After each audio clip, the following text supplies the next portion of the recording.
자, 오늘 하나님 말씀은 에베소서 4장 1절부터 16절까지 말씀입니다. 에베소서 4장 1절부터 16절까지 말씀. 오늘 에베소서 4장 1절부터 16절까지 말씀인데 우리가 함께 읽을 부분은 1절서부터 6절까지를 한 목소리로 읽도록 하겠습니다. 자, 우리 같이 읽습니다. 그러므로 주 안에서 갇힌 내가 너희를 권하노니 너희가 부르심을 받은 일에 합당하게 행하여 모든 겸손과 온유로 하고 오래 참음으로 사랑 가운데서 서로 용납하고 평안에 매는 줄로 성령이 하나 되게 하신 것을 힘써 지키라. 몸이 하나요 성령도 한 분이시니 이와 같이 너희가 부르심의 한 소망 안에서 부르심을 받았느니라. 주도 한 분이시요 믿음도 하나요 세례도 하나요 하나님도 한 분이시니 곧 만유의 아버지시라. 만유 위에 계시고 만유를 통일하시고 만유 가운데 계시도다. 아멘. 김춘수라는 시인의 꽃이라는 시가 있어요. 김춘수의 꽃. 제 기억으로는 제가 고등학교 때 교과서에 실렸던 시예요. 여러분 한번 들어보세요. 내가 그의 이름을 불러주기 전에는 그는 다만 하나의 몸짓에 지나지 않았다. 내가 그의 이름을 불러주었을 때 그는 나에게로 와서 꽃이 되었다. 내가 그의 이름을 불러준 것처럼 나의 이 빛깔과 향기에 알맞은 누가 나의 이름을 불러다오. 그에게로 가서 나도 그의 꽃이 되고 싶다. 우리들은 모두 무엇이 되고 싶다. 너는 나에게, 나는 너에게 잊혀지지 않는 하나의 눈짓이 되고 싶다. 오늘 본문을 묵상하는데 저는 이 시가 먼저 떠올랐어요. 내가 그의 이름을 불러주기 전에는 그는 다만 하나의 몸짓에 지나지 않았다. 내가 그의 이름을 불러주었을 때 그는 나에게로 와서 꽃이 되었다. 내가 그의 이름을 불러주었을 때 그는 나에게로 와서 꽃이 되었다. 이 시가 우리에게 말하는 것이 뭘까요? 부름의 중요성입니다. 누군가의 부름으로 인해 우리는 의미 있는 존재가 된다는 거예요. 우리가 누군가에게 의미 있는 존재가 되는 것은 부름으로부터 시작된다는 겁니다. 그래서 여러분, 부름은요, 의미로의 초대입니다. 의미로의 초대. 뱃속에 있는 아기를 한번 생각해 보세요. 어쩌면 그 아기는 정자와 난자의 화학작용이 만들어낸 하나의 생물체에 불과해요. 그러나 엄마가 뱃속에 있는 아기를 어루만지면서 그 아기의 이름을 부르는 순간 사랑이 싹트게 되고 교감이 생기기 시작하는 거예요. 저는 지금도 첫째가 태어나던 그 날의 감격을 잊지 못해요. 아기가 엄마 뱃속에 있을 때서부터 아기의 이름을 짓고 계속해서 아기 이름을 불렀어요. 보통 귀가 제일 먼저 발달한다고 하잖아요. 그래서 이 아기한테 아빠 목소리를 먼저 들려줘야 된다. 그래서 계속해서 아기 이름을 불렀습니다. 드디어 첫째가 세상에 나왔어요. 깜깜한 곳에 있다가 바깥 세상으로 나오니 얼마나 두려웠을까요? 세차게 울어대기 시작합니다. 그때 그 울어대는 아기에게 엄마 뱃속에서부터 계속해서 불러주던 그 이름을 불러봤어요. 주은아, 아가야. 그런데요, 정말 신기한 일이 벌어지는 거예요. 그 순간 그렇게 세차게 울던 아기가 울음을 멈춰요. 그러더니 조용히 제 목소리에 귀를 기울이고 있는 거예요. 모르겠어요. 그냥 멈춘 건지 제 목소리를 듣고 멈춘 건지는 잘 모르겠는데 저는 제 목소리 듣고 멈춘 것 같아요. 그러더니만 계속 제 목소리에 귀를 기울이는데 저는 그 순간이 정말 감격스럽더라고요. 성경은요, 하나님과 우리와의 만남이 바로 그와 같은 감격스러운 만남이었다고 말해요. 로마서 1장 7절은 말합니다. 하나님의 사랑하심을 받고 성도로 부르심을 받은 모든 자에게, 성도로 부르심을 받은 모든 자에게. 우리가 어떻게 성도가 되었습니까? 하나님의 부르심으로 인해 성도가 되었다라고 말합니다. 하나님의 부르심으로 인해 하나님과 나와의 감격스러운 만남이 이루어지게 되었다는 거예요.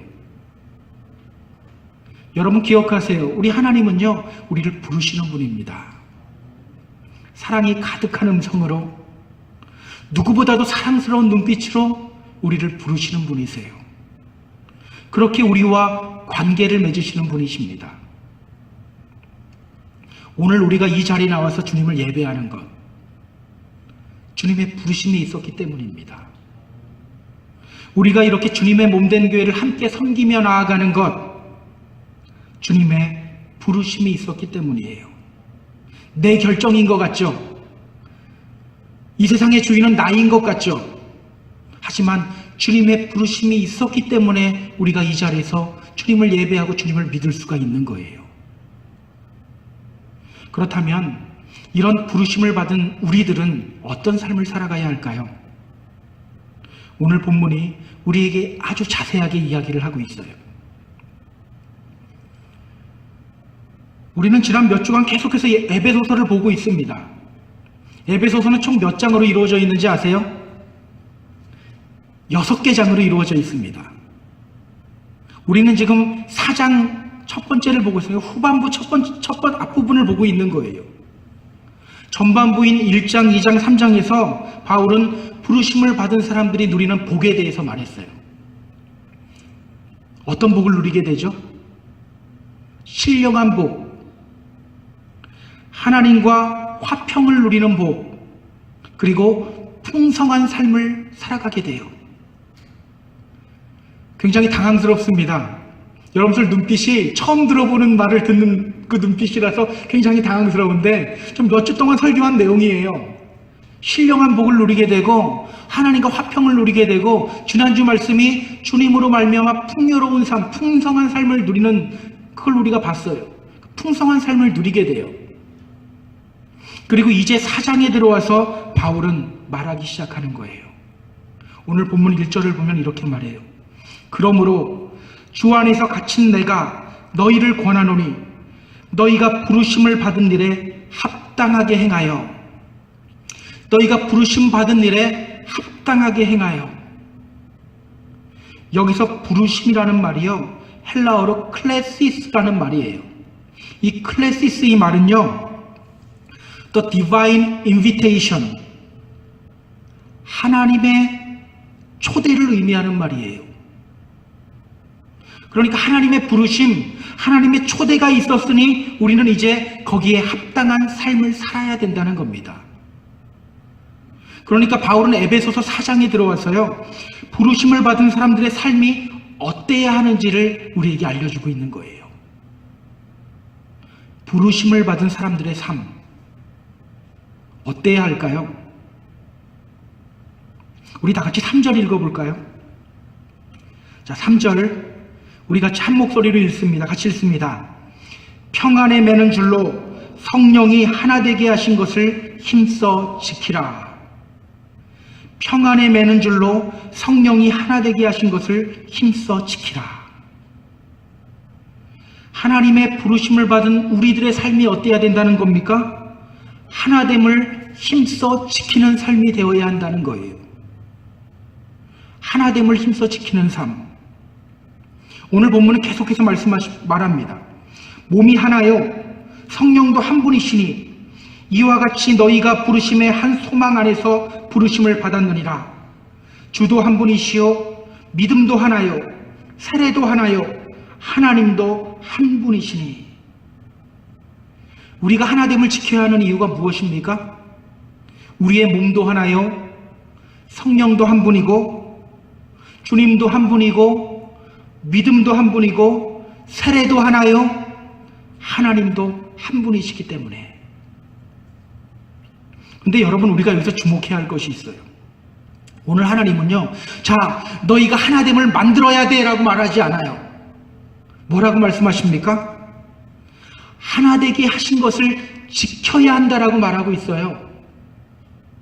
이미 주님이 하나되게 만드셨고 그것을 지키는 것이 바로 부르심에 합당한 삶이라고 말하는 거예요. 큰일 바라는 게 이미 하나님이 하나됨을 만드셨다는 거예요. 그리고 우리는 그것을 지키기만 하면 된다는 겁니다. 자, 그렇다면 우리가 하나됨을 지켜야 할 대상은 무엇일까요? 무엇을 우리는 하나되게 만들어야 될까요? 한 주간 동안 이 본문을 계속해서 묵상하면서 저에게 온 깨달음이 있어요. 처음에는 본문을 보면서 그래, 우리 교회의 하나됨을 위해서 설교를 하자. 근데 이 말씀을 계속해서 묵상하다가 바뀌었어요. 그게 뭐냐면요, 나 자신부터 하나가 되어야 한다는 거예요. 나 자신부터 하나가 되어야 한다. 이 말이 무슨 뜻일까요? 나 자신부터 하나가 되어야 한다. 나 이미 하나인데? 하나잖아요. 여러분, 팔이 떨어져 있지 않죠? 하나예요. 나 자신부터 하나가 되어야 한다는 음성이 계속 들려요. 이게 무슨 뜻일까요? 13절을 보면 이런 표현이 있어요. 우리가 다 하나님의 아들을 믿는 것과 아는 일에 하나가 되어. 우리가 다 하나님의 아들을 믿는 것과 아는 일에 하나가 되어. 이것이 의미하는 것이 무엇입니까? 하나님을 믿는 것과 아는 것이 하나가 되지 못하는 경우가 있다는 겁니다. 믿음과 삶이 전혀 다르게 따로따로 움직이는 경우가 있다는 거예요. 사실 우리 인간이라는 존재는요, 원래 이런 존재예요. 스스로 하나가 되지 못하는 존재예요. 분열되고 깨어진 존재입니다. 여러분, 제가 질문을 하나 던져볼게요. 사람들이 죄를 지을 때 알고 죄를 지을까요? 모르고 죄를 지을까요? 맞아요. 다 알고 지어요. 대부분이 알고 지어요. 무엇이 옳은 것인지 사람들은 알아요. 그럼에도 불구하고 그대로 행하지 못합니다. 그때그때 내 기분과 내 감정과 내 쾌락대로 그냥 움직이는 거예요. 이것이 의미하는 것이 무엇입니까? 우리 인간은 분열되고 깨어진 존재라는 거예요. 내가 아는 것과 행동하는 것이 하나가 되지 못하는 존재라는 거예요. 내가 아는 것은 아는 것대로, 내 생각과 내 행동은 내 생각대로 따로 움직이는 존재가 바로 우리 인간이라는 존재라는 거예요. 그래서 하나님이 우리를 부르시고 우리에게 성령님을 보내주시는 거예요. 우리가 믿는 순간, 성경을 우리가 믿는 순간 우리 안에 주님이 성령님을 보내주셨다라고 말해요. 그럼 그 성령님이 하시는 일이 무엇입니까? 분열된 나를 하나 되게 만드는 거예요. 우리 인간이라는 존재는요, 영과 육과 혼으로 구성되어져 있어요. 우리의 영을 통해서 성령님이 우리에게 계속해서 말씀하십니다. 이 길이 옳은 길이야. 이렇게 해야지 하나님이 기뻐하셔. 때로는 우리 안에 하나님과 교회를 위한 거룩한 소원을 주시기도 하셔요. 또 우리가 잘못된 길로 갈 때에는 우리에게 근심을 주시기도 하세요. 너 그러면 안 돼. 그렇게 끊임없이 우리 안에서 말씀하시며 우리의 육과 혼을 통제하시는 거예요. 그렇게 우리의 영과 육과 혼이 하나가 되게 만드시는 거예요. 이것이 바로 우리 성령님이 우리 안에서 하시는 일입니다. 그런데 문제가 뭡니까? 주님의 부르심을 받고 주님을 믿음에도 불구하고 그 영의 통제를 받지 않는 경우가 있다는 겁니다. 성령님은 나에게 이렇게 말씀하시는데 전혀 다른 생각과 계획을 품고 전혀 다른 행동을 하는 경우가 있다는 거예요. 믿음 따로, 생각 따로, 행동 따로인 경우가 있다는 거예요. 예를 들어 볼까요? 성령님이 우리 생각을 통해서 말씀하셔요. 두려워하지 말라. 놀라지 말아라. 내가 너의 하나님이지 않느냐. 그런데 우리의 생각과 육신은 다른 삶을 살아가요. 여전히 미래에 대한 두려움과 불안감 속에서 떱니다. 또 성령님은 우리를 통해서 말씀하셔요. 사랑해야지, 감사해야지, 인내해야지, 용서해야지. 그런데 우리의 삶은 실제로 그렇지 못해요. 그 음성을 들으면서도 내 입에서는 자꾸 험담이 나와요. 그 음성을 들으면서도 내 입에서는 감사하지 못하고 불평하는 소리가 나와요. 그 음성을 들으면서도 나는 복수를 꿈꾸고 계획하고 실천해요. 이것이 바로 우리가 주님을 믿는다고 함에도 불구하고 여전히 분열되고 깨어진 삶, 하나 되지 못한 삶을 살아가고 있는 경우예요. 성령님이 하나 되게 만드시는데 성령님이 하나 되게 하시는 것을 자꾸 깨버리는 거예요. 성령님은 내 영을 통해서 내 육과 내 혼을 통제하는, 내 생각과 내 행동을 통제하는데 나는 들으면서도 딴짓하는 거예요. 여러분 기억하세요. 오늘 우리는 나 자신부터 먼저 하나가 되어야 합니다. 오늘 우리에게 필요한 것은요, 우리 각 교회들을 하나 되게 만들자, 우리 교단들을 하나 되게 만들자, 우리 믿음의 공동체를 하나 되게 만들자, 이게 먼저가 아니더라고요. 저는 이걸로 설교하려고 하는데 계속해서 말씀을 묵상하면서 이게 아니라는 거예요. 뭡니까? 내가 먼저 하나가 되어야 된다는 거예요. 내가 먼저 하나가 되어야 한다. 내가 먼저 성령님의 통제를 받으며 믿음과 삶이 하나 된 삶을 살아가야 한다는 겁니다. 팀 페리스라고 하는 아주 유명한 분이 있어요. 그분이 쓴 책 중에 타이탄의 도구들이라는 책이 있습니다. 그의 책에서 그가 테니스를 배우며 깨달은 것을 나누는 장면이 있어요.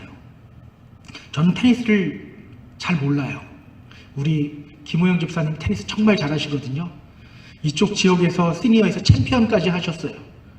그래서 저는 테니스를 잘 모르지만 이거를 통해서 아, 테니스가 이거구나 이렇게 알게 됐어요. 뭐냐면요, 이분이 이 테니스 레슨을 받으며 네트 위에 걸려있는 수건을 공으로 맞추는 연습을 하기 시작해요. 네트에 걸려있는 수건을 뚫어져라 바라보면서 계속해서 라켓을 휘두릅니다. 하지만 몇 시간 동안 한 번도 공으로 그 수건을 맞추지 못했대요. 계속해서 실패하는 그에게 코치가 조언을 해줍니다. 테니스를 칠 때는 충격점을 이용해야 합니다. 공이 라켓과 접촉하는 그 지점이 바로 충격점입니다. 그것을 잘 봐야 합니다. 그리고 유명한 테니스 선수들의 영상을 보면서 그가 깨닫게 돼요. 정말 중요한 순간에 그 선수들의 눈은 자기가 공을 보내려고 하는 그 지점이 아니라 공과 라켓에 있었던 거예요. 공과 라켓을 바라보고 있었던 거예요. 초보자들은 내가 공을 보내려고 하는 그 목표 지점을 바라보며 라켓을 휘두르는데 그러다가 공이 헛맞는데 이 사람들은, 훌륭한 선수들은 공과 라켓을 바라보고 있었던 거예요.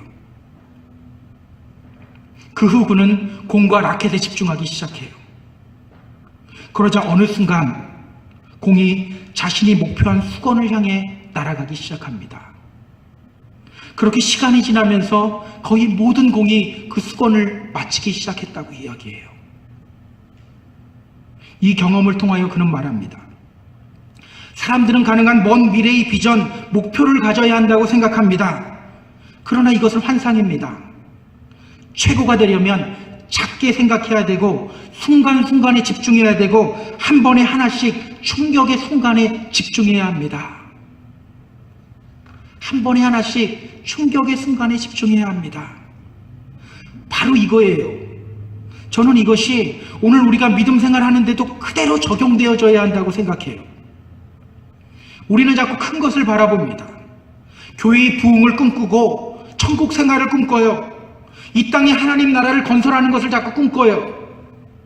그러나 여러분, 그것보다 중요한 것은요, 현재 나의 삶이 하나됨을 이루고 있느냐, 이루고 있지 않느냐를 보는 거예요. 성령님이 우리의 생각을 통해 부어주시는 그 말씀이 실제 나의 생각과 계획이 되고 있느냐 아니냐를 먼저 보면 되는 거예요. 그리고 그것이 실제 나의 삶을 통해서 실천되고 있는가 아닌가 이것만 보면 되는 거예요. 기억하세요. 오늘 우리가 힘써야 할 것은요, 나 자신부터 하나가 되는 겁니다. 그러면 그때 우리의 가정도 하나가 되고요, 우리 믿음의 공동체도 하나가 되는 거예요. 우리가 왜 우리 믿음의 공동체들이, 교회들이 하나 되지 못하냐, 그럴 필요 없어요. 그거는 우리 예수님 보고 걱정하라고 맡기고요, 우리는 나 자신부터 하나 되는 것, 이것만 걱정하면 되더라고요. 이것만 신경 쓰면 되더라고요.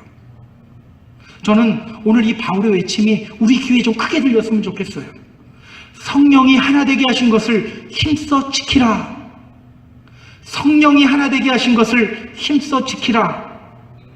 그렇게 우리의 믿음과 삶을 하나 되게 만드는 저와 여러분 모두 되기를 주님의 이름으로 부탁드립니다. 자, 그렇다면 우리는 무엇을 구체적으로 실천하면 될까요? 성령님의 음성에 귀를 기울이고 우리의 생각과 행동까지 모두 믿음의 사람으로 하나가 되게 만드는 그 비결은 뭘까요? 우리 다 같이 2절 한번 읽어볼까요?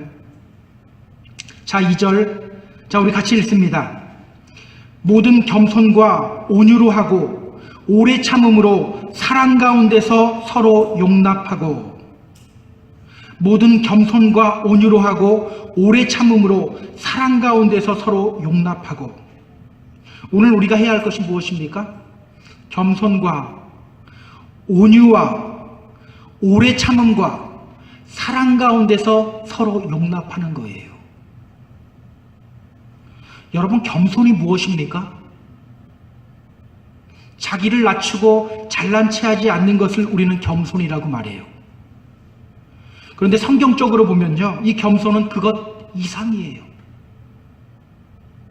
오늘 본문을 헬라어 성경으로 보면 이 겸손이라는 단어에 타페이노 프로스네라는 단어가 사용돼요. 타페이노 프로스네.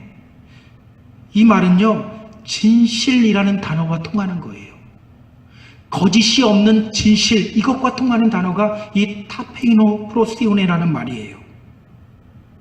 하나님 앞에서 거짓 없이 진실하게 서는 것, 이것이 바로 겸손이에요.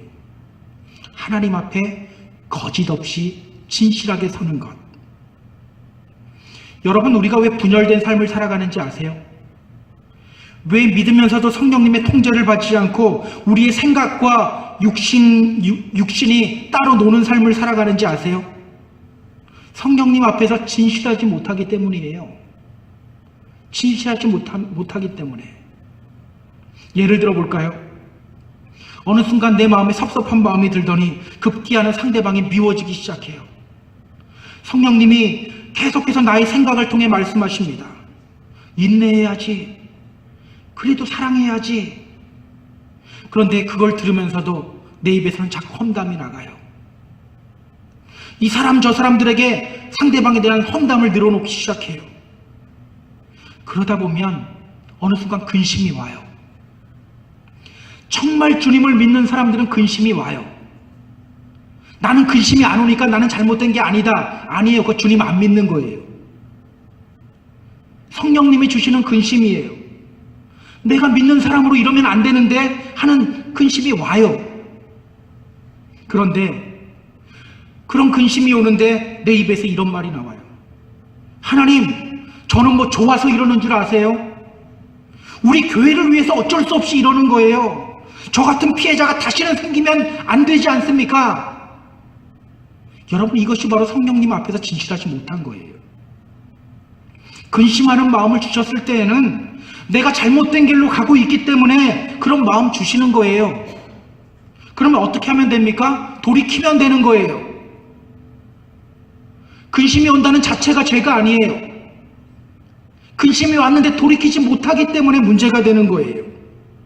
주님, 제가 잘못했습니다 하고 다시 자기 궤도 찾으면 되는 거예요. 그것이 주님 앞에 진실하게 서는 겁니다. 여러분 기억하세요.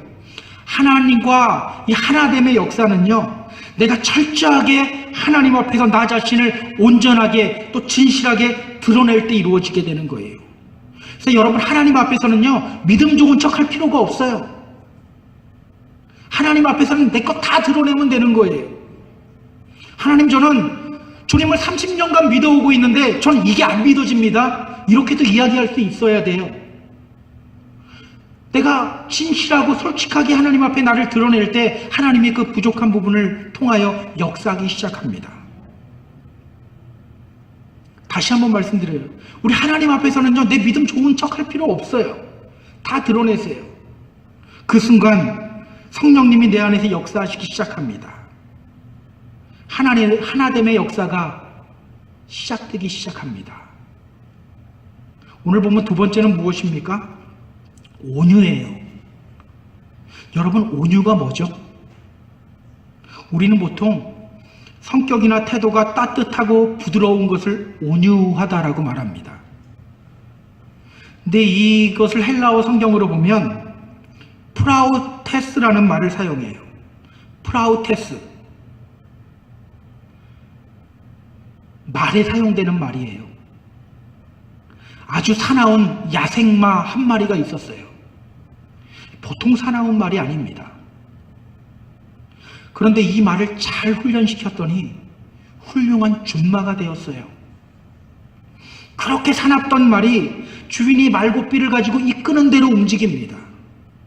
이때 헬라인들은 그 말을 향해서 프라우테스, 온순해졌다, 온유해졌다라고 말해요. 힘이 없다는 말이 아니에요.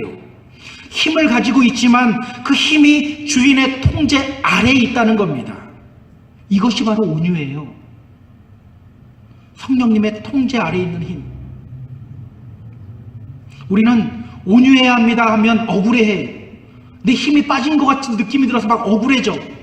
근데 실제로 온유는 그게 아니라는 거예요. 힘이 있지만 주님의 통제 아래에 있는 힘이라는 거예요.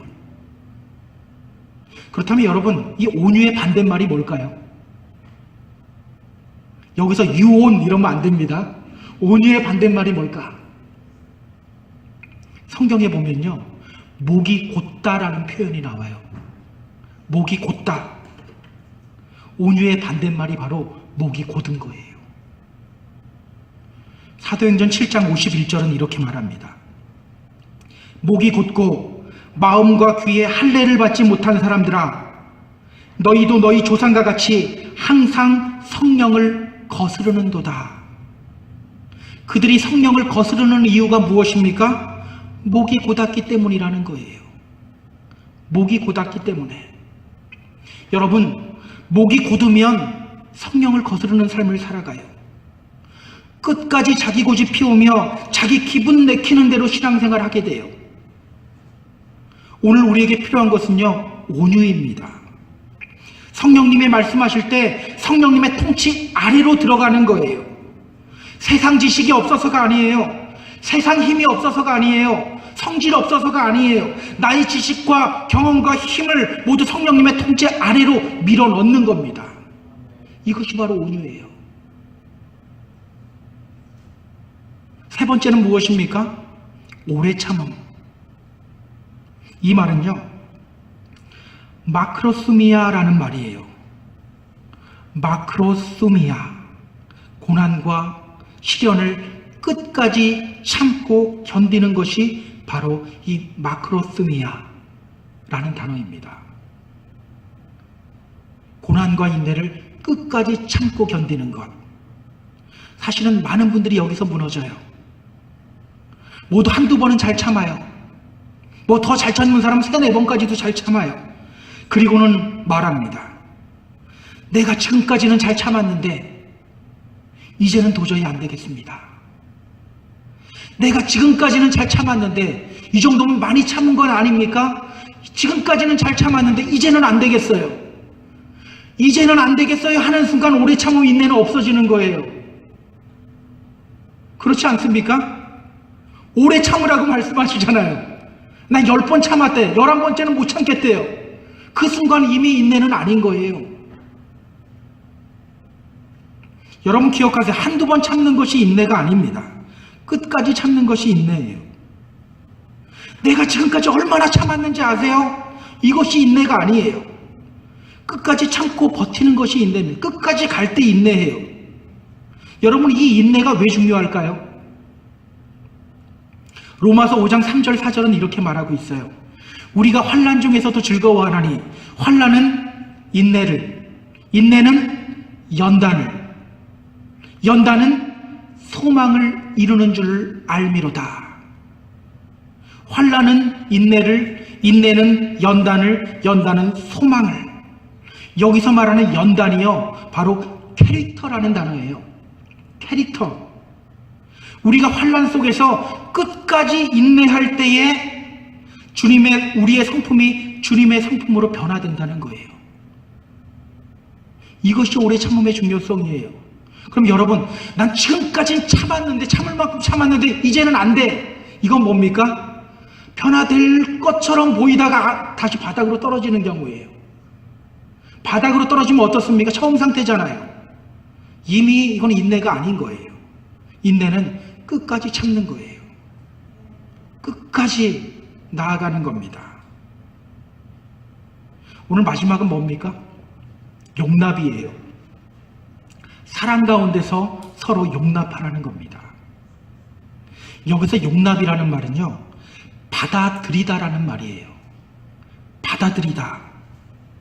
여러분, 하나님이 우리를 어떻게 하셨습니까? 로마서 5장 8절은 말이에요.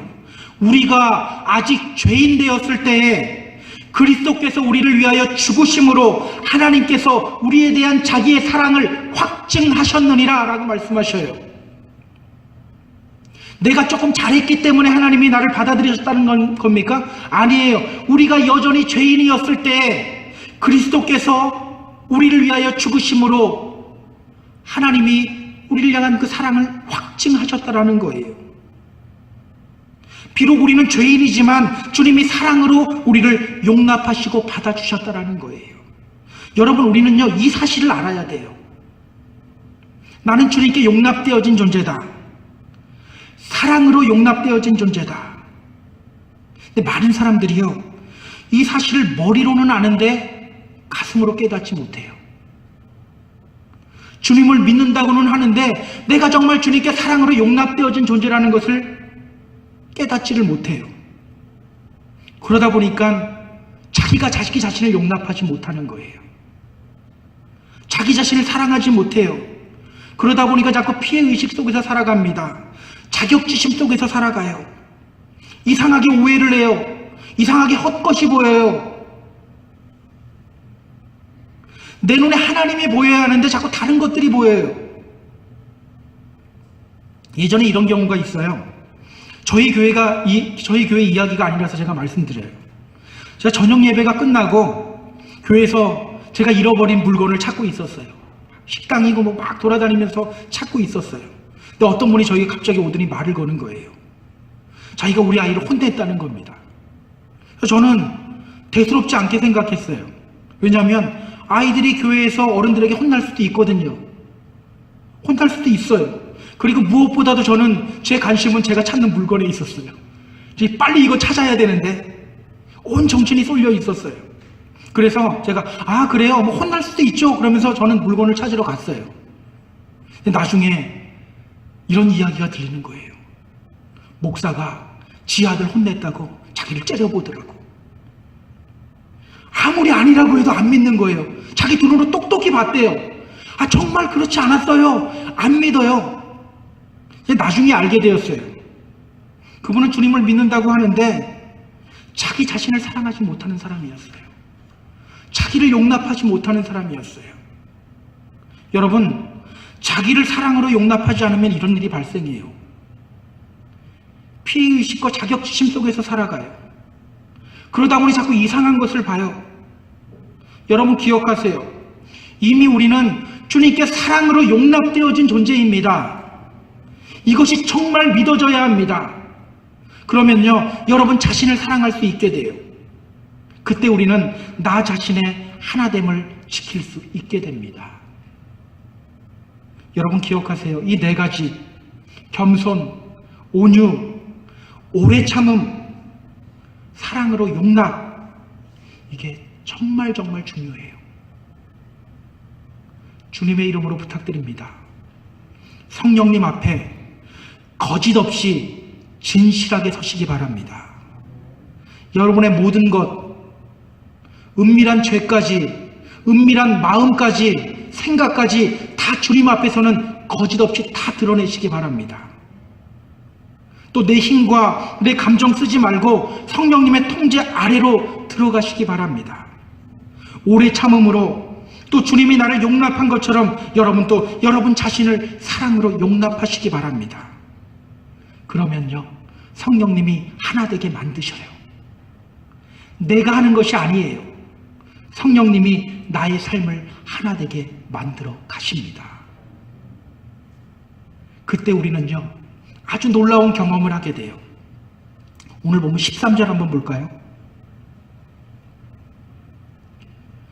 우리가 다 하나님의 아들을 믿는 것과 아는 일에 하나가 되어 온전한 사람을 이루어 그리스도의 장성한 분량이 충만한 데까지 이르리니, 그리스도의 장성이 충만한 데까지 이르리니, 우리가 그렇게 우리의 영과 육과 혼이 하나 된 삶을 살아갈 때 우리의 믿음이 비로소 성장하게 된다는 거예요. 그때 우리의 믿음이 성장하게 된다. 내가 나를 봤는데 믿음이 도저히 성장하지 않는 것처럼 보여요. 그러면 문제는 뭡니까? 내 영과 육과 혼이 하나 되지 않았다라는 거예요. 또 15절을 보세요. 오직 사랑 안에서 참된 것을 하여 범사에 그에게까지 잘할지라. 여러분, 어디까지 믿음이 성장한다고 합니까? 주님께 닿을 때까지 성장한다라고 말해요. 우리는 말합니다. 우리가 어떻게 주님 따라갑니까? 우리가 어떻게 주님의 믿음 따라갑니까? 근데 성경은 말해요. 주님께 닿을 때까지 우리 믿음이 성장할 수 있게 된대요. 나는 그냥 주님 앞에 진실하게 설 뿐이고 주님의 통제 아래에 있을 뿐이고 오래 참음으로 사랑으로 나 자신을 용납할 뿐인데 주님이 나의 믿음을 이렇게 성장시킨다라는 거예요. 결국 믿음의 성장은 나 자신의 하나됨으로부터 오게 되는 겁니다. 저는 이런 놀라운 일을 매일매일 우리의 삶 속에서 경험하는 우리 성도님들 그리고 제가 모두 되었으면 좋겠습니다. 제가 지난주에 새벽 말씀을 전하다가 이런 질문을 던졌어요. 어제도 청년들과 성경 공부하면서 이런 질문을 던졌고요. 또 지난주 중에도 라오디게아 교회를 설교하면서 제가 이 질문을 던졌어요. 어떤 질문이었냐면요. 여러분의 신앙 그래프 곡선은 어떻습니까? 라는 질문이었어요. 여러분의 신앙 그래프 곡선은 어떻습니까? 오늘 다시 한번 그 질문을 던지고 싶어요. 여러분의 신앙 그래프 곡선은 어떻습니까? 혹시 이러지는 않나요? 어느 시점에 정점을 찍은 후에 조금씩 아래로 떨어지고 있지는 않습니까? 물론 우리는 다운될 때가 있어요. 누구나 다 그런 순간이 있어요. 그런데 다운됐다가 다시 올라가도 예전만큼 올라가지 못하고 좀 떨어져서 그 상태 유지하면서 가다가 또 다운됐다가 또 올라가지만 그만큼까지 올라가지 못하고 또 어느 정도 떨어져서 그렇게 가고, 우리의 신앙생활이 오늘 이러고 있지는 않습니까? 그렇게 눈에 보이지 않게 서서히 아래로 떨어지고 있지는 않습니까? 여러분, 우리의 신앙 그래프는요, 계속해서 올라가야 하는 것이 정상이에요. 물론 중간중간에 다운될 때도 있어요. 그래도 궁극적으로는 계속해서 상승 곡선을 그리는 것이 정상적으로 믿음 생활하고 있는 거예요. 과거에 비교해서 오늘 나를 봤을 때 오늘 내 믿음이 더욱더 뜨겁고 하나님을 향한 열정이 있으면 그것은 내가 믿음 생활 온전히 하고 있다는 거예요. 근데 내가 나를 바라보면서 내가 과거에는 정말 이렇게 믿음 생활 잘했는데 이 말만 계속하고 있다면 여러분, 큰일인 거예요. 지금 정말 큰일인 거예요. 왜 큰일인지 아세요? 그러다가 바닥으로 떨어지기 때문이에요. 믿다가 세상으로 나간 사람들 보면 남 얘기 같죠? 그게 남 얘기가 아닐 수가 있다니까요. 정말 우리는 계속해서 상승곡선을 그리는 믿음 생활을 해야 돼요. 어떻게 하면 됩니까? 내 영과 육과 혼이 하나가 되면 되는 거예요. 그때 우리는 그리스도의 장성한 분량이 충만한 데까지 계속해서 성장하는 삶을 살아가게 되는 겁니다. 오늘 우리의 신앙의 그래프 곡선은 어떻습니까? 오늘 우리는요, 다시 한번 정신 차려야 돼요. 떨어지고 있다면 나 자신이 하나 되지 않고 있다는 증거입니다. 기억하세요. 성령님이 이미 우리 안에 계시며 우리를 하나 되게 만드시고 계십니다. 끊임없이 우리에게 말씀하시며 인도하십니다. 그 음성 듣고 그 음성에 복종하며 우리의 영과 육과 혼을 하나 되게 만드시기 바랍니다. 그렇게 늘 믿음의 상승곡선을 그리며 그리스도의 장성한 분량이 충만한 데까지 그 믿음이 자라나가는 저와 여러분 모두 되기를 주님의 이름으로 축원합니다. 축원합니다. 자, 우리 음악 좀 부탁드리고요. 자, 시간 우리가 찬양할 때 이 찬양할게요. 언제나 내 모습 너무나 부끄러워 무릎으로 주님께 기도로 가오니, 주님, 우리 안에서 죽어있는 영이 다시 깨어나야 합니다. 우리가 그리고 그 영의 통제로 들어가야 됩니다. 그렇게 우리의 영과 육과 혼이 이제는 하나가 되는 삶을 살아가야 됩니다. 주님, 이제는 우리가 그 삶을 살아가겠습니다. 우리가 이 찬양하면서 함께 고백하고 또 기도하는 시간 갖도록 하겠습니다.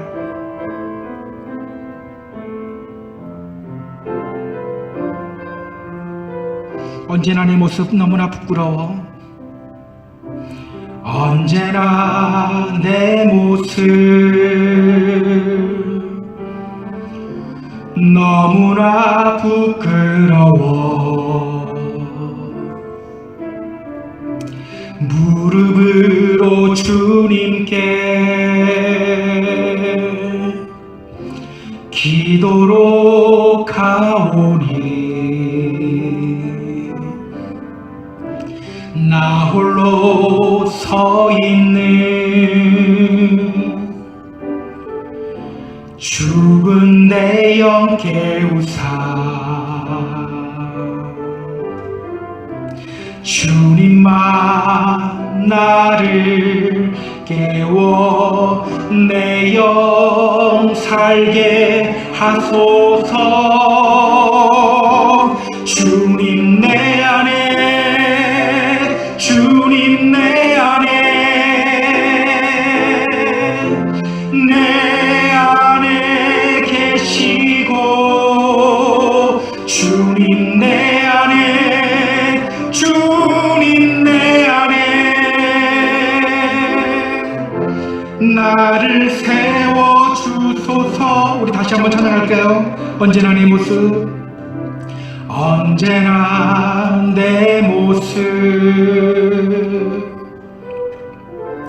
너무나 부끄러워 무릎으로 주님께 기도로 가오니 나 홀로 서 있는 죽은 내 영 깨우사 주님만 나를 깨워 내 영 살게 하소서. 주님 내 안에, 주님 내 안에, 내 안에 계시고 주님 내 안에, 주님 내 안에 나를 세워주소서. 주님 내 안에, 주님 내 안에, 주님 내 안에, 주님 내 안에, 내 안에 계시고 주님 내 안에, 주님 내 안에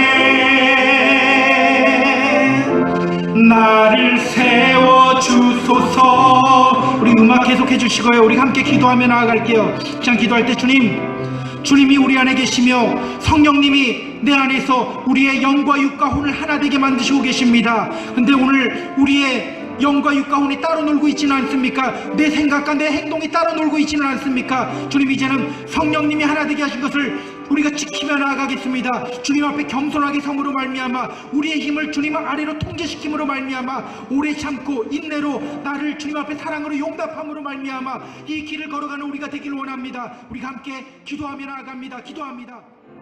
오 하나님, 이 시간 우리가 주님께 기도